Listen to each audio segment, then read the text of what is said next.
right here. So just to recapitulate, what I'm saying is that I think U.S. Bank is in a position because of what I just said, that they can bring the changes they're seeking in a on a social level, on a cultural level, on a policy change level, because of the institutional leverage that they have, and also the weakening of the social and cultural capital that we have in society. So they need to partner up with communities to bring change as well. Yeah, and I could not agree more, Barney. I cannot agree more. You're absolutely right. Here's the thing, though. This is what the financial services industry is doing right now. Their first approach to this problem is, okay, how can I protect? So how is this going to impact U.S. Bank? How is this going to impact Citibank? Okay, and so they're trying to develop, the industry, the globe, the central banks are trying to develop climate scenario analysis models that actually quantify how would a 2.5-degree world affect an individual financial institution's credit exposure. So the $400 billion, how does that look? How does the collateral look in that kind of world? And if we can quantify what that risk is and find a way to mitigate it, then that would be the target of the bank. Yeah. And the problem with that, my challenge is for them not just to do that. My challenge is, It cannot be just good for business. In other words, it cannot be just good for business. It cannot just be, it cannot just, well, here's the thing. Okay. The problem, so emissions are warming the planet, and the warming of the planet is destabilizing the ecology. Okay. That's where the problem is. It's a science problem, right? Okay. It's not a financial problem. Right. Okay. And so getting them to recognize that the best way to protect US Bank is to participate in solving the science problem.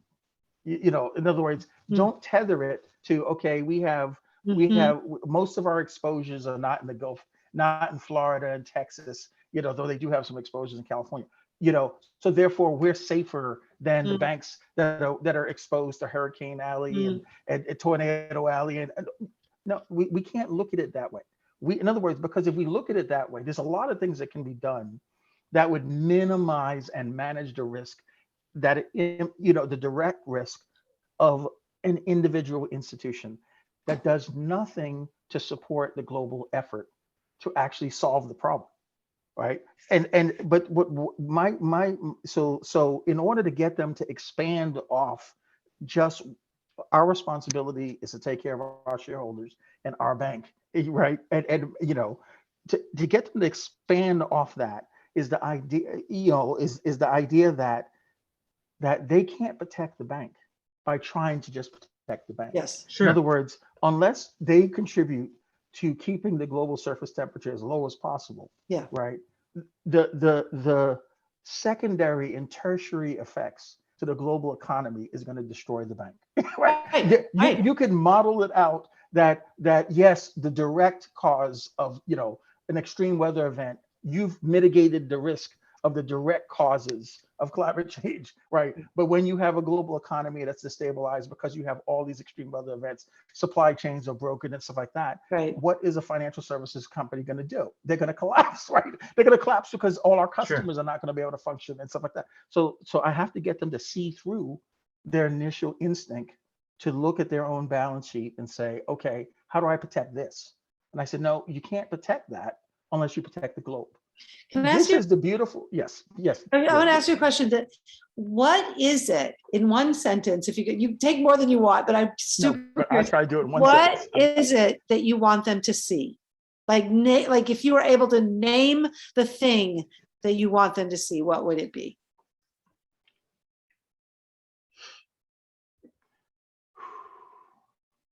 That's a great question. I want them to see that this is an ecological problem. It's not an economic problem. As such, we can only solve it at the ecological level. All our financial modeling And traditional economic risk mitigation strategies do not apply to the physics. The planet, the environment could care less, Right. what our algorithmic model says. That's If we're right. at 3 degrees, right? I mean, game You won't over. even I mean, have charts to look at. right. And the thing about it is the data, what the climate scientists are telling us right now is because of the lack of activity, the likely future scenario is the hot planet scenario. I know. We're talking 6 degrees, No, six I know. degrees by 2100. I know. Let's put that in perspective. If you go all the way back to the depths of the last ice age over 100,000 years ago, the planet has warmed 6 degrees. Yeah. In 250 years, from 1850 to 2100, we can warm 6 degrees. This is catastrophic failure, right? This is Absolutely. maybe so many millions in the northern up by the North Pole, and so many millions by the south, just in Antarctica, and everything else is unlivable for human life. Yeah. This is, and it's all within one lifetime, one human lifetime. So that's what I'm trying to get them to understand. This is not a math problem. This is not Yeah. a market problem. This is an ecology problem. We need air, we need food, we need water, right? These things will be scarce, right? If we don't get this under control, and nothing is going to function once those things are scarce. And when they get that, let's say they get that, you do an amazing job and they get that, then it feels to me like the next question would be, what is the role of a financial institution in an ecological problem? Oh, then now it gets right to what Barney was saying. It gets right to what Barney's saying. Okay, now let's say the quiet part out loud. The private sector can't solve this problem by themselves. The private sector is going to innovate, provide lots of Right. capital. Sovereigns have a role to play. That's right. So the just transition to shift from fossil fuels to renewables, Mhm. right? Mhm. You're going to have stranded assets, stranded workers, stranded countries. Mhm. Okay, Mhm. those people, West Virginia, Texas, Saudi Arabia, ExxonMobil, they will not stop selling oil, right? If we do not help them transition, That's if right. we do not give them the incentive to shift, Yes. they have, because again, what is Saudi Arabia going to do in the absence of oil production? I mean, this is their only resource, right? Yeah, that's So right. how do we get Saudi Arabia to be a partner? Okay, this is a challenge that only governments can agree to. That's right. And so what US Bank can do is, I'm just saying the quiet part out loud. Regulatory capture is a reality. The financial Wall Street controls the regulators, controls That's the right. Treasury Yes, Department, absolutely. okay, we need to tell the government, you have to engage in an Yes. international treaty to Yes. do what only governments can do. The private sector will get the capital Yes. there, we'll innovate, have to develop technology, all Yes. this other stuff, but none of it is going to work unless Yeah. we have a stranded assets regime. We have to have carbon pricing. We have to have anti-profiteering, international anti-profiteering.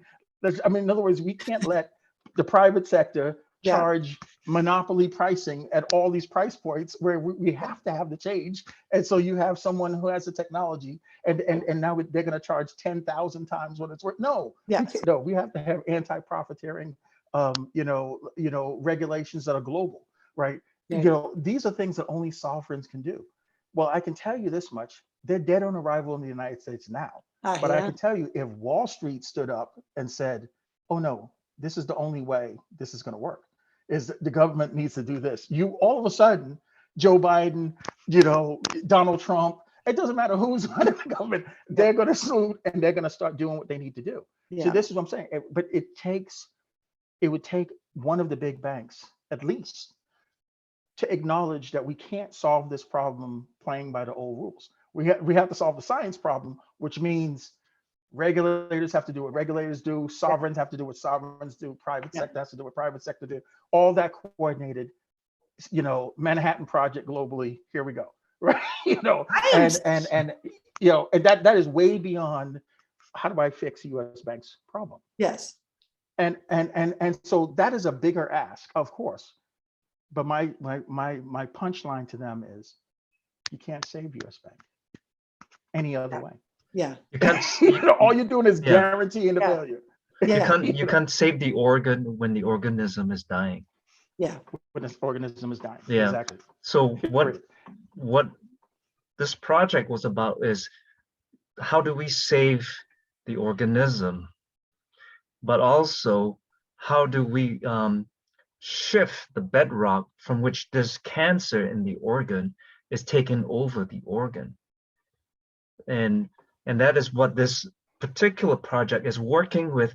How do we get the organ to recognize its cancer, and how it can evolve in a way that realize that the cancer is telling it that it needs to change its relationship to itself. And that's what we're working on. It's on the cellular level. And that is where this particular workshop is. How do we get to the place where we use fear as a good signal, is as a check engine light, that we got to stop driving that car into the ground because that engine is going to explode. And right now we're in this catatonic state where we are looking around and nobody's acting, and we said, you know what, I cannot go against this catatonic state. This is a huge social and cultural trauma for me to push against that kind of headwind. So it's about, how do we develop capacity within the individual, within the community, within the bigger community, as to see the problem versus what the system is doing to me, to what are we doing to ourselves. And when we can flip that narrative to say, what are we doing to ourselves? Everything that has been decided, whether on an institutional level, on a policy level, or all the way up to the corporations, require people. When you have people, you have consciousness. You have their relationship to fear, or the perverse relationship to fear that triggers scarcity, acting behind that decision. So it gets to the fractal piece right there that this project is based on. When you have conditions that trigger scarcity, you're gonna have perverse reward systems. And it's always gonna put the cancer of the organ as the controlling logic versus the health of the organism. Mm-hmm. Barney, you're speaking truth and you're speaking wisdom. But there is a practical benefit from the reality of this moment. And that is, the most hardcore, just stone-hearted pragmatist, as they see, what can I do to save myself in this scenario? The steps that they do that would actually work, because it's not really that complex a problem. It's just the scale is global, right? Everything that will work here requires unity. It requires a symbiotic approach. US Bank cannot save itself based on its own smarts. The United States cannot save itself based on its own wealth. We can't solve this problem without Saudi Arabia, without Russia, without China, without the third world, without the global South. We got okay. This is what I'm trying to say. In other words, and so as you go through the problem, I mean, if we're going to start taking these steps, I think the good news in this process is, it's not so much that people had the discretion to sit back and they had an epiphany and then they found their inner voice and their sense of unity. It is that the actual experience, because of necessity, forced them into a situation where they started experiencing that competition doesn't work. Yeah. That life systems function symbiotically. Yeah. That they perverted, Darwin's theory, this notion of survival of the fittest. That's not how life systems actually work, right? And that the only way that they're going to fix this problem with climate is a global symbiotic You know, you do what you could do, I do what I could do. If we don't both do what we can do, it's not going to work. Mhm. Solution. And when you go through that type of experience, it transforms you. Yes. This is the Klansman walking in the Sure. desert. And I just happen to be the guy with the water. Believe me, the Klansman will all of a sudden, that doesn't make any sense anymore. Why did Yeah. I hate you? Yeah. Right? Okay. And the thing is, now that we're out of the desert, he doesn't go back to just start. No, it changed. Right. You've gone through something. Right. That's the beauty of this. If we solve this problem, you have a different globe. You do not I have get it. an economy. I get it. But Yes. I want Dalen to chime in, but I just want to bring up something. There's a rise in nationalism. A lot of what True. I'm finding out is nationalism is really because people are looking for an explanation why the world is coming to shits, why there's a lot of disturbances, Sure. you know? And nationalism becomes that lightning rod that gives people a sense of grounding in the name of it's the foreigners, it's an immigrants, etc. So one of the things is that if we don't work into managing our disturbances to how we ground ourselves, and if we don't reground ourselves in a different way so that we don't have an adverse relationship to those disturbances, which is going to amplify more and more with climate change, we're going to drive ourselves into all these rabbit holes that will create more barriers to unity. But I think Dalen has something to say to what you just brought up. Kevin. Yeah. First, I just want to say, I mean, in case I have to jump off, Kevin, I'm so excited about the role that you're in. I mean, wow. Like, wow. Like it is, I mean, so much potential there. And you're, you know, I'm a person who appreciates how a mind works. I've been a meditator for 20 years. So I really, you know, I think a lot about minds of my own and others. And wow, just watching your mind work and the clarity that you have and just what you're bringing to this, it's really moving. So I want you to solve this. I want us all to solve it. And I'm glad there's someone like you who's in this role. And when you say that banks have an important role to play, I'm like, yeah. Like, I see you setting US Bank up to be the bank that does that. Okay, so I just want to say that, but make sure I had a chance to say that. Thank you so much. So what I wanted to share with you is that so grief and fear have these really interesting, they're really a huge leverage, right? They just have so much leverage to them. And they do this, there's no way that people are going to change their mind. And you were saying a version of this without having an experience that changes them, right? And grief kind of brings you into the space for potential for change, right? Because it creates a crisis, but it's grief that allows you to actually let go of your old paradigm, right? You cannot let go of anything without grief. And to use these, to understand that even if you've got charts and you've got this and you've got scientists and everything, if you are ignoring the fear and the grief and the existential crisis and the shutdown and that whole mechanism, if you ignore that that's going on, you're going to be better served by acknowledging it, and then figuring out, and this is what Bonnie and I have been working on, how to harness it. And there's this great educational concept it's about cognition, and it came from this the first sort of cognitive developmental psychologist, Jean Piaget, and he talked about this thing called disequilibrium. And disequilibrium, we can understand that word, right? We can make sense of that word. We know what disequilibrium is, but that is the only state you can be in to learn anything. Interesting. But it makes sense. Listen, it's logical. You cannot learn something if you think you know it. Exactly. Right? Exactly. So you have to be confused. And so he doesn't say confused. He says disequilibrium.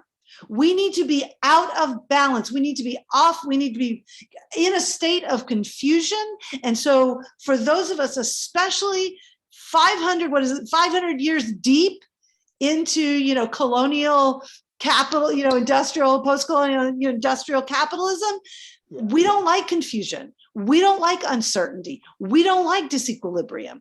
We have created elaborate systems, and capitalism uses our dislike of disequilibrium, our discomfort in disequilibrium, to give us things to make that feeling go away. Right. And so then we get these feedback loops of our own, like not learning, actually. And so to change the mind is to you don't have to push people into a state of disequilibrium. The disequilibrium, the potential for learning is always there. And there's another educational concept. I only have a few that I pull out of my back pocket, but these are my favorites. There was a Russian, actually social theorist called Vygotsky, and he had this great concept of the zone of proximal development. And the zone of proximal development is the space, that potential space of learning for any of us at any given time around any kind of thing, right? So there are things that we cannot learn because it's just too far beyond us, right? Like where we are at that moment. It doesn't mean we can't get there, right? And then there's things we already know. So that's not in our zone either. Then there's that zone where we are primed for growth in that area. And so going back to what I said at the beginning, this is this moment when the iceberg is starting to show itself for its gravity. People are having either direct experiences of, heat domes and fires, or it's hitting them enough. And unless they have a steady diet of Fox or something else, they're getting it. Right? And then Fox and all those other news. My mom listens to Fox. I do Fox. Yeah. I do Fox News wellness checks with her. She's like, I don't know why we're not. She said, I don't know why we aren't drilling in Alaska and just having our own oil. You're talking about Russia, right? And I'm just like, yes. I did not even touch that one. I did not even, but I'm like, okay, I know what she's listening to. I know who she's listening to. And I know what Fox News is telling people, right? I know the misinformation or the push, the way they're going. So we have these zones of proximal development. We have this potentiality in this moment before it's too late. Right? We have this window right now where it's getting worse because we are very bad at projecting into the future as humans, particularly as Americans, and people, and that dread, the existential crisis, the existential dread, the fear, and that grief that's right behind it, right? And for what we are losing and what we feel and what we are going to lose regardless. What we're going to lose, the most important thing we're going to lose that we're already losing is our sense of safety. Yes. And our lifestyle, right? The sense of safety in our lifestyle. And lots of us watched the Jackson hearings or parts of that I could tolerate. Yeah. And we see the bills that are going on in Texas and Florida and other places. This is this vehement refusal of what the world actually is. The world is diverse and filled with people that are kind and smart and capable, and they are not white men. They are not always white men, it's like, and that's gonna, that's frightening to some people now. But of course, that's what I'm saying, right? You get this backlash. And then just to mention one other thing, you talk about Saudi Arabia. These are post-colonial states that have only recently gotten power, right? All of this, and like them giving up, like, it's not just like, oh, that's their income, it's their power in the world. Right, that is, reestablishing that power of a nation state. So I just wanted to say that because it was just in my head. Like that's all. It's like when you said Saudi Arabia, I was like, they're not going to want to give that shit up. Excuse my language. No. So, but I think that coming back to this, it is this moment, and I think that thinking at like all these different layers, and I think you are. I see how you think. Like you're talking to that boardroom but then you also have the potential to talk to your customers, like your business customers, as well as your everyday, I've got a US bank right down the street from me here in Olympia. It's like those people who walk in that bank every single day are those people who are getting loans or business. Like there is a way to be having this conversation with all of them where, and it does, and yes, it can go down the route of virtue signaling, as we were talking about, like, oh, just buy clean energy. But it can, and people, what's good is that people are familiar with that now. When what's his name, Inconvenient Truth, Al Gore tried to tell us this, what is it, 20 or 30 years 20 ago? years ago. Right? Right? Nobody could hear it, but because of him and other people can hear it now. So you can be talking about those things. So I just see all these levels, and as long as, and what you're saying to people is the same version of, I'm not telling you what to do because I'm just sort of imagining it. What you're telling people is the same thing, but at the level that's going to speak to their zone of proximal development, right? That is going to handle. So if their zone of proximal development is, I should buy an electric vehicle, or I should be, pushing for a, sustainable power grid, right? Yeah, that's right. Like there's all kinds of ways to do that. And then you get this, you create a different kind of feedback loop, right? Feedback loop. That's right. And you are positioned in your position, and then US Bank is positioned, nationally and globally, and then in local communities to change the conversation, to get a different kind of conversation going so that it starts to just make sense, right? As opposed to the other narrative that makes sense. Right. Absolutely. I just want to tack on what David just said. It's like, you go to a party and then you got the cocktail drink, or whatever drink that's full of color. Then you take a sip of it and then somebody pours a different colored drink, a transparent one. It's a new thing. And it doesn't change the color because the color concentrate is so strong. You take 3 or 4 more sips and the color stays the same. So to that person, you're not introducing a new drink. But in actuality, you have pretty much, they have drank probably half of it of a different color or different drink. So what I'm saying is that where US Bank is in a unique position is that they can use the pre-given constructs of business, language, and nothing to upset self-construct of what it is to be an owner of a home, owner of a car, food security, etc., to have the conversation. We need to protect our future based on this, and then bring in that little drop of new drink. By the way, degrowth has to be part of this equation as well, and I think that's where you can slide the pill in the hot dog. I love when you're doing your metaphor, Barney, I'm getting that, like that drug that men put women's drinks. What is that? Oh yeah, yeah. I have no idea. Just drugging somebody, but that's okay. Just drop a little something and all of a sudden they know. But it is.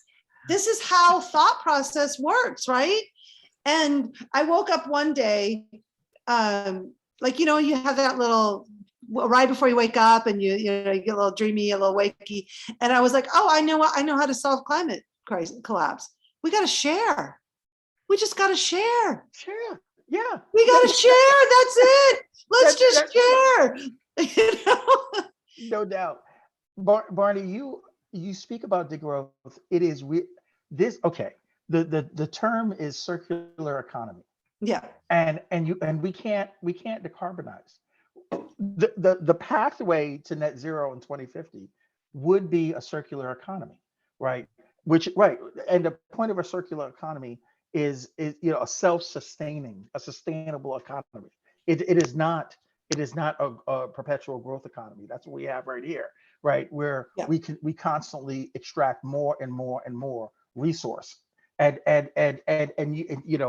it's designed not to be efficient. It's designed to borrow. How many generations of people are we borrowing from Yeah. by using their resource in order to live the inefficient way that we live right now, the extremely wasteful way we live right now? I mean, okay, so absolutely right. Degrowth is a huge part of it. But see, the wonderful thing about it is, if a business in shifting to a net zero production process, if that is going to be shifting their source of energy, minimizing the emissions from the natural resources that they use in their production process. So the energy source is their production, is powers their production process, but getting the material is also emissions, right? And Yep. so in order to minimize that, right, they have to take only the resources that they absolutely need, that allows them to be profitable, to build enough product. They have to redesign how they do the product so that the product is designed to last as long as possible, so you don't have to go back and get more resource, right? They have to build it in a way that's recyclable, so that when the product can no longer be used, right, you could take the materials and feed it back in, so you don't have to get more resource, right? This is the essence of a circular Yeah. economy, that the economics does is not about GDP growth. It is a whole new language, and serious economists are all over this. Tim Jackson, the famous British economist, been writing about this for 20 years and stuff like that. This is really a thing. So Barney, you're Yeah, absolutely sure. right. It is embedded in the process of decarbonization of a net zero world. 2/3 of it is electrification of everything with natural resource.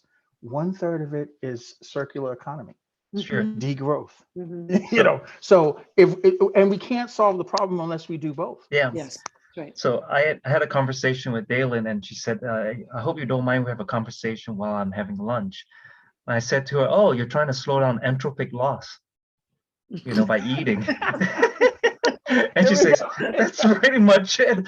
That's what we are trying to do, is we're trying to slow down entropic loss. But there is a certain point where our consumption of calories and energy is beyond the slowing down of entropic loss. It's, and but you could argue it both ways, because if we go into a zone of comfort, we're actually living at a very low arousal rate, arousal level of cognition and also our nervous system. So part of the problem is that we don't have a strong relationship with ambivalence. Rather, That's we true. have a very strong relationship with constancy. So we feel the term is called ontologically secured. We're living in bubbles, and we're insisting that the planet has to fund living in this bubble right here. So those bubbles we have to get off living in bubbles, because it's very pricey on the planet to have these bubbles. So entropic loss, there's a legitimate point where energy and calories and comfort does give you the minimal a base to prevent excessive entropic loss. Beyond that, it's become you're asking the planet to perform welfare beyond that point. So I'm going to have to jump off. So I have a few minutes before my next meeting. This was so enjoyable.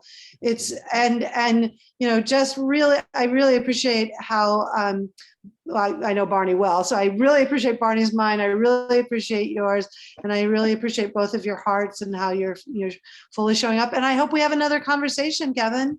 Let's do it. No, absolutely. I am in. Thank you so much for allowing me to participate. I hope you have a good call coming up. And Daylin, I hope we can get together soon. Barney, you are the point. I am willing to participate, because there is so much more to work through. So thank you. Daylin, I have taken mental notes on the strategies. Yes, the two methods of learning that, believe me, I will be deploying and coming back to you for more. Oh, anytime. Listen, I like you, I got my degree. I mean, like, we got to share, right? We got to share. We got to share. Barney's trained as an engineer. You're trained in finance and law, and I'm trained in learning theory, and that's a perfect combination. Yeah. Absolutely. Well, thank you so much. This was fantastic, Barney. Thank you Well, for putting this we together. And recorded thank you, it. Dylan. So I think the biggest thing to do is if you can share it with people who have um, a stakeholder in seeing that your execution comes to fruition. I All think, right, I'm hopping off, so I have a okay, minute. all right, see you. Bye. Bye. Yeah. Kevin, I think having them listen into the conversation, they'll start, ping-ponging, all these ideas that's been thrown out in the conversation in a way that gets them to open up and to adapt a more comprehensive kaleidoscope of the problem and solution making. I will certainly, once you have the, I guess, the recording complete and stuff like that, I know you'll send it out. I assume you'll send it out. I'll put it on Absolutely. I YouTube intend to. on my website, and then I'll Okay, send you the link. good. Yeah. So Perfect. yeah, That's perfect. That's all I need. yeah. So yeah, it's as you said, saving the planet is not just good for a business model. It does not work when it's contained on that level. And at the same time, recognizing this is a huge coordination with so many institutions, so many countries that have very competing agendas. So one of the things that I've been looking at is how do you bring unity that would give us that kind of coordination? And in the way that I've been working on it is looking at how people ground themselves with the narratives they have, with the downloads they get over the generations, with society, with culture, with nationalism, and how those grounding gets people stuck in a very stubborn way that insists on the separation that comes with that kind of download. And how do we unground ourselves so that we can reground ourselves based on what is needed to save the planet? And that is the project right there. Yeah, and that's. I'm just so happy, Barney, that you're doing it. You're focused in on. Oh,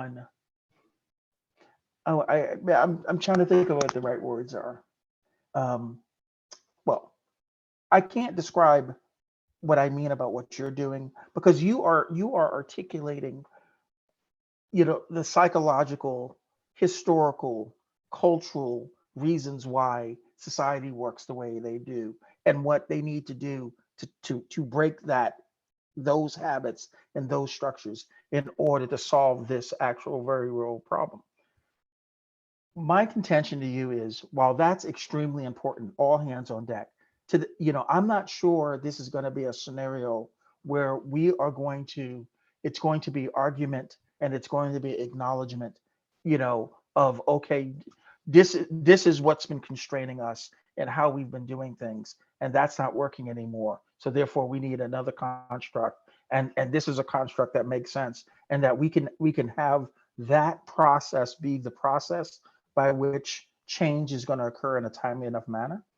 I think the true divinity of the urgency of the moment is the sheer fact that it is crystal clear that we cannot solve this problem unless enemies, the United States and Russia, we can't solve this problem without the full cooperation of Russia.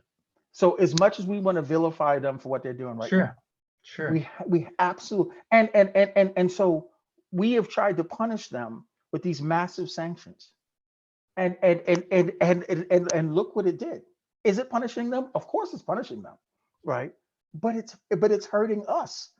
Right, right, Yeah, because there's an interconnectedness here, right? Right, and we only get a sliver of our oil and natural gas from Russia. you know the damage that they could do to Europe, you know so what I'm trying to say is the sheer necessity of how do I solve this problem when American capitalists, Chinese capitalists, Russian oligarchs, when they look at how can I solve this problem, they too know there's a matter of clarity that they can't do it by themselves. We in other words, so it's out of sheer necessity that they're forced into a scenario like the Klansman walking through the desert, right? If I have